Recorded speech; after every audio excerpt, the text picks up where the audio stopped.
pessoal dos segundões, beleza? Olha só, a aula de hoje a gente vai continuar falando da chamada Conquista do Oeste Norte-Americano, beleza? E hoje nós vamos falar de uma guerra que foi até hoje a guerra que matou mais norte-americanos na história humana. A Guerra de Secessão, ou Guerra de Divisão, ou Guerra Civil Norte-Americana, tá? Então, foi para vocês que talvez não conheçam um pouquinho da geografia norte-americana, é bom que se diga que os Estados Unidos, colonizados pela Inglaterra, haviam apenas as 13 colônias norte-americanas, tá? 13 colônias do norte dos Estados Unidos.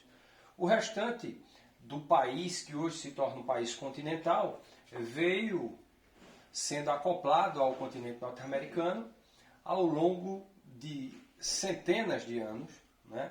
Como próprios estados do Arizona, do Texas, da Califórnia, enfim, uma série desses estados que alguns pertenciam ao México, outros pertenciam à Espanha, outros pertenceram à França, né? E nós tivemos aqui a formação do Estado norte-americano, como nós conhecemos. Outra coisa também que fez esse Estado se formar quase que na marra foi essa guerra de secessão que nós vamos falar agora, entre o norte tentando se industrializar, o norte onde não havia a disseminação do trabalho escravo, mas do trabalho livre, assalariado, e o sul, por sua vez, agrário, exportador, escravocrata, semelhantemente ao Brasil, tá? Baseado no que a gente chama de plantation, tá? Então, o tripé famoso, escravidão, latifúndio e monocultura escrava, beleza? Então vamos lá. Semana passada eu falei da marcha para o oeste, o chamado a distribuição de terras, a questão da liberdade, foi um dos principais assuntos tratados no Estado americano, no Congresso Continental de 1787, gerando a primeira controvérsia, né? A expansão para o oeste ganhou força após a independência e o alimento da chamada ideologia do destino manifesto, que era comum na época, você ir para o oeste, famílias inteiras, né? E se você chegasse lá, você tinha a conquista da terra. O problema é que essa terra tinha dono, povos indígenas, né? Siús, Comanches, Maltas, Pés Negros, Moicanos. E esses povos foram praticamente dizimados, infelizmente, nessa época. Então, fatores da expansão. Vamos lá? Imigrantes. Para você ter uma ideia, a imigração aqui era grande, né? Você tem uma ideia aqui, você tem 16% de inglês, mas você tem 39% de irlandeses. 30% de alemães, né? Então, e a corrida do ouro, que começa em 1845 até 1870. Então você tem uma série de incrementos, você vai ter os Estados Unidos, que hoje eu acho interessante, porque o pessoal constrói muro, quer matar mexicano, não é para ninguém entrar, mas os Estados Unidos é um país todo formado por imigrantes. Se você pegar aqui, poucos são os ingleses, 16% são ingleses. Aqui a maioria eram irlandeses, alemães, né? E no sul dos Estados Unidos você tem uma grande quantidade de escravos, né, oriundos dos mais diversos lugares da África. Então você vai ter aqui fatores da expansão, tá? Guerras contra o México. O México, eu costumo dizer que os Estados Unidos é um país formado por meio da pilhagem, né? Ele pilha. A guerra do Texas, então você vai ter o Texas vai entrar, só para você ter uma ideia, todos esses estados que vocês estão vendo aqui foram adquiridos na guerra de 1848, junto ao México. Texas, a Califórnia, o Novo México, o Arizona, Utah e Nevada. Todos esses estados norte-americanos eram do México, né? Então, aí você pode dizer, mas professor, então o México seria bem maior. Sim, o México seria bem maior do que o próprio Estados Unidos hoje. Então, foi perdido praticamente tudo nas chamadas guerras contra o México. Texas, Califórnia, que pertencia uma parte à Espanha, depois deixou, Novo México, Arizona, Utah e Nevada. Tá? Alguns territórios também foram comprados. Foi comprado em 1803 o território da Louisiana, em 1819 a Flórida, junto à Espanha, em 1846 o Oregon, a Inglaterra, e em 1867 a Rússia, né, vendeu o Alasca, a última fronteira americana, né, aos Estados Unidos. Beleza? Vamos lá. Consequências. Crescimento demográfico. Então você tem um crescimento demográfico imenso. O que é crescimento demográfico? Crescimento populacional. Os Estados Unidos vai crescer em demasia. Você tem aqui, em 1790, eram equivalente a 3,9 milhões de pessoas. Já em 1860, olha só, você tem, em torno de 70 anos aí, 30 milhões de pessoas. Então, de 3 em 70 anos, de 3 milhões passa para 30 milhões. É um aumento significativo da população. Outra coisa que vai acontecer também, por meio dessa marcha do Oeste, a dizimação da população indígena. Então, você imagina que eram milhões e milhões de pessoas. Até hoje nunca houve um holocausto maior, não tem holocausto de judeus, na Segunda Guerra Mundial, de ciganos, de homossexuais, tão grande quanto o holocausto indígena, né? Isso aconteceu não só na América do Norte, mas em toda a América, América Central, como nós chamamos, e a América do Sul. Então você tem aí, ó, uma dizimação, desenvolvimento econômico, transformações sociais, mudança de política interna, né? Origem do Partido Democrata, e aí a gente costuma dizer que os Estados Unidos se liberta da Inglaterra, mas não se liberta dos seus medos interiores. Então é um Estado-nação perdão, que continua com problemas sérios. Entre os problemas você vai ter uma disparidade entre o Norte e o Sul. O Sul, escravocrata, como eu falei anteriormente, o Sul agrário, exportador, e o Norte, alvissareiro, já prestes a entrar no que nós chamamos de desenvolvimento industrial, mais voltado para o mercado interno, inclusive. Tá? Então você tem aqui Acordo de Mississippi, o Compromisso de Clay, o caso Dred Scott, o Libertador, né, em 1831, a cabana do pai Tomás, são as causas abolicionistas. Né? Então você tem acordos, você tem livros, como a cabana do pai Thomas, você tem o Levante da Virgínia, você tem uma série de coisas que acabam causando problemas entre o Sul e o Norte. Vamos dar uma olhadinha aqui, as diferenças, daqui a pouco a gente fala atividade sobre isso, entre o Norte e o Sul. Sul, colônias do Sul, exploração, baseadas em quê? Latifúndio. Professor, eu não sei, talvez você diga, o que é latifúndio? Latifúndio é grande propriedade rural, monocultora. Sistema plantation. O que é o plantation? Mesma coisa do Brasil. Trabalho escravo, agrícola e favorável ao livre cambismo. Né? Então está aberto aí os juros, o câmbio flutuante, essa coisa toda que é comum nos estados do Sul e que são comuns no Brasil até os dias de hoje. Isso causa um problema sério. Só abrindo um parênteses aí, rapidinho, só para explicar a situação, por exemplo, de racismo que existe nos Estados Unidos e que existe no Brasil até os dias de hoje. Então, uma das causas é justamente o fator histórico. Essa herança histórica que nós temos ao longo de centenas de anos. Né? Elite dominante, concentração de renda, continua tendo e havendo uma concentração também de terras, e aí você tem, claro, a cerne do racismo. Essas piadas, a resenha, o preconceito. Preconceito, você não nasce preconceituoso. Isso vem, é inerente de um senso comum de uma sociedade que vem desde a época do seu período colonial. Tá? Isso acontece no Brasil e acontece nos Estados Unidos, infelizmente, até os dias de hoje.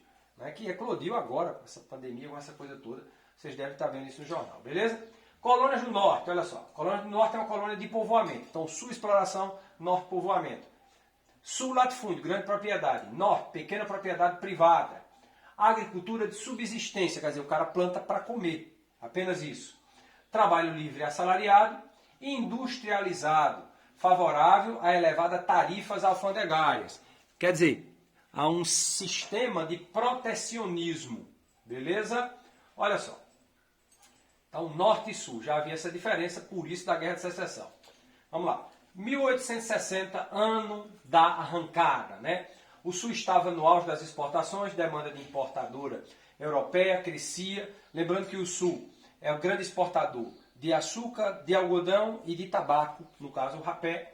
O Norte estava se industrializando, desejava proteção tarifária. Né? O que é isso, proteção tarifária? É justamente impostos para os produtos que possam entrar no Norte. Tá? Então havia uma proteção tarifária, tarifas altas, o que a gente chama de protecionismo estatal norte-americano, para afastar a concorrência estrangeira, interessada na formação do mercado interno. O trabalho escravo era a força motriz sulista. Então, no Norte você não tem trabalho escravo. Escravidão não existe no Norte, existe no Sul. Né? Outra coisa, a escravidão para o norte não tinha peso econômico, além de moralmente todo o norte ser contra. Até os dias de hoje, a maioria da população norte-americana é contra a situação de negros, ao racismo, mas tem uma gama da população que é extremamente racista e que continua até os dias de hoje, né, uma ideologia até religiosa que sustenta essa loucura. Então, escravidão para o norte não tinha peso econômico nenhum. Resultado, das eleições de 1860, que são as eleições desse camaradinho aqui, Abraham Lincoln, tá? Grande presidente dos Estados Unidos, de infância pobre, um cara autodidata, nasceu em 1809, é lenhador. Professor, que danado é autodidata? Bem, esse cara, para você ter uma ideia, ele próprio aprendeu a ler sozinho, né? Leu vários livros, teve uma formação acadêmica dele próprio, é impressionante isso. Né? O que seria, em algumas circunstâncias, quase impossível. Para ele não foi. Abraham Lincoln. Então, lenhador, ele vira presidente dos Estados Unidos. Influência bíblica. Né? Como todo norte-americano, tem toda uma influência protestante ligada ao que a gente chama da ideologia cristã vinda da Inglaterra. Em 1860, eleito presidente, né? Influência do romance, ele lê o romance da Cabana do Pai Tomás, bem interessante, vai explicar muito essa época histórica, né? O romance A Cabana do Pai Thomas, ou Tomás, como nós queremos. Eleito presidente, o grande desafio da guerra, a defesa da unificação, liberdade e expansão dos Estados Unidos. Né? Aí começa a guerra. A guerra eclode pela dificuldade de relacionamento econômico, social, político, ideológico entre o Sul e o Norte, que são tão díspares, tão diferentes entre eles. Tá? Então o que é que vai acontecer? Lembrando que essa guerra começa, né? Abraham Lincoln, em 1864, é reeleito, vitória da esperança, união pela paz. Aqui, um herói nacional, olha aqui. Então, Lincoln faz parte da cultura norte-americana até os dias de hoje. Está aqui na nota de $5, Abraham Lincoln, né? De 1 centavo também, no Monte Rushmore, faz parte da memória dos presidentes norte-americanos, ele está na memória também, né? Está nos museus, e aí começa a Guerra de Secessão entre sulistas, né? O início da guerra aí, final de 1860, começo de 1861, começa a guerra. Começo de 1861 declaram secessão da União. O que é secessão? É justamente a separação entre a União, os unionistas, os que defendiam os Estados Unidos unido, e os separatistas, que eram, na realidade, o pessoal do outro lado aqui. Então você tem os dois. Lembrando que foi a guerra mais dura do ponto de vista do que a gente chama de mortes. Né? Então a guerra que vai levar aí 1 milhão, talvez, de mortos, segundo a história. Aqui uma frase bem interessante da época: uma casa dividida contra si própria não pode ficar de pé, né? Que é uma questão até bíblica. Olha só, panorama de secessão, olha só. Então os Estados Unidos no panorama de secessão, todos esses estados aqui que vocês estão visualizando aí, em azul, são os estados do norte dos Estados Unidos, certo? E aqui os estados confederados, olha só, os confederados que não queriam. E aqui os estados escravistas que continuariam com escravidão, como Connecticut, Missouri, né? Tem outros aqui que não dá para visualizar direitinho o nome, mas que eram escravistas, mas queriam ficar com a União. E esses outros aqui tinham dinheiro da exploração, né? Do algodão, escravocrata, né? O Texas, Arkansas. E é uma coisa interessante, que até os dias de hoje são os lugares mais, assim vamos dizer, conservadores, onde o partido republicano tem maioria de voto. Você pega aí o Donald Trump, vai ter muitos votos aqui no Texas, no Arkansas, no Mississippi, na Louisiana, no Alabama. Por quê? Porque são estados, historicamente, que permaneceram com parte, infelizmente, dessa ideologia também racista, ultraconservadora. Ser conservador não é defeito, mas ser ultraconservador e ignorante é. Né? Então você tem aqui uma série de coisas que ocorrem até os dias de hoje. Olha só, bem a divisão dos Estados Unidos como é. O norte aqui, o sul, e aqui a guerra. A guerra começa em 1861, 12 de abril, confederados invadem o Fort Sumter, base militar da União. 3 dias depois, Lincoln reúne tropas e contra-ataca. O movimento é encarado pelo Sul como uma declaração de guerra. Né? Primeira batalha, a de Bull Run, com vitória sulista. Lembrando que o Sul, no início da guerra, eles tinham já um exército mais montado, tinham dinheiro para isso. Né? Homestad, Lei de Terras, de 1862. Né? O Norte começa a levar vantagem, a partir de 1862.